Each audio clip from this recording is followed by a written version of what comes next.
शिवाय, शिव जी सदा सहाय। ओम नमः शिवाय। गुरु जी सदा सहाय। जय गुरु जी। संगत जी जय गुरु जी। सभी संगत जी के चरणों में कोटि कोटि नमन प्रणाम वंदन। गुरु जी के चरणों में कोटि कोटि नमन प्रणाम वंदन। जय शिव जी। संगत जी, गुरु जी शिव जी हैं, शिव जी ही गुरु जी हैं। और शिव जी कहते हैं मेरा तो हर प्राणी में वास है, इसलिए सभी संगत के रूप में भी शिव जी ही हैं। संगत जी, सावन का पवित्र पावन महीना चल रहा है और हम सब कितने सौभाग्यशाली हैं जो शिव महापुराण की कथा का श्रवण कर रहे हैं। तो चलिए, आज की कथा है महाकालेश्वर ज्योतिर्लिंग की कथा, ओंकारेश्वर ज्योतिर्लिंग की कथा। ओम नमः शिवाय। महाकालेश्वर ज्योतिर्लिंग की स्थापना से संबंधित की प्राचीन कथा प्रसिद्ध है।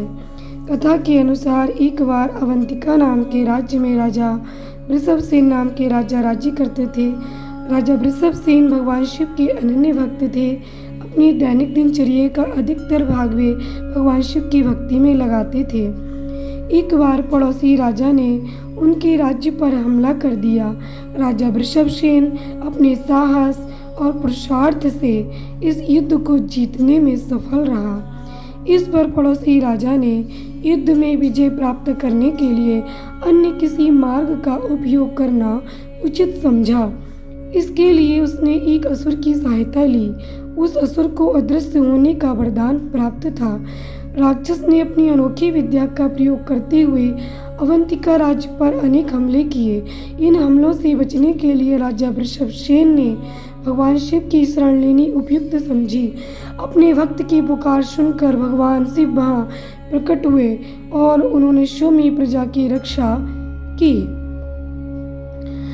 इस पर राजा वृषभसेन ने भगवान शिव से अवंतिका राज्य में ही रहने का आग्रह किया, जिससे भविष्य में अन्य किसी आक्रमण से बचा जा सके।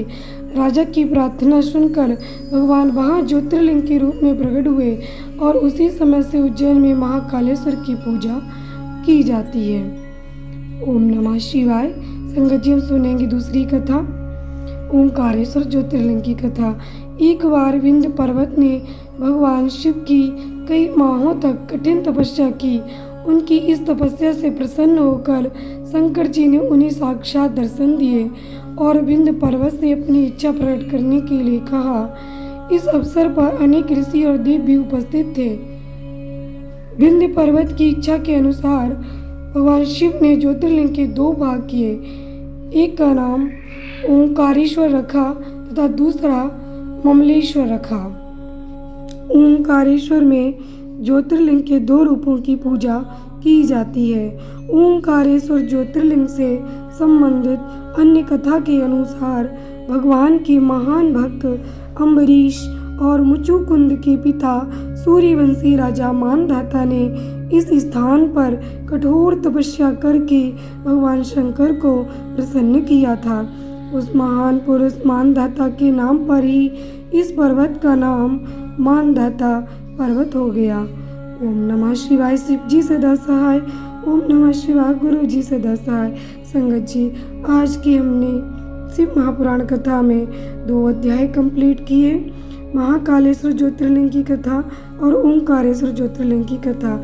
जिस प्रकार भगवान महाकालेश्वर ने राजा वृषभसेन की शत्रुओं से रक्षा की, उसी प्रकार अपने सभी भक्तों की रक्षा करें, सभी का कल्याण करें, सभी के घर में वास करें। ओम नमः शिवाय।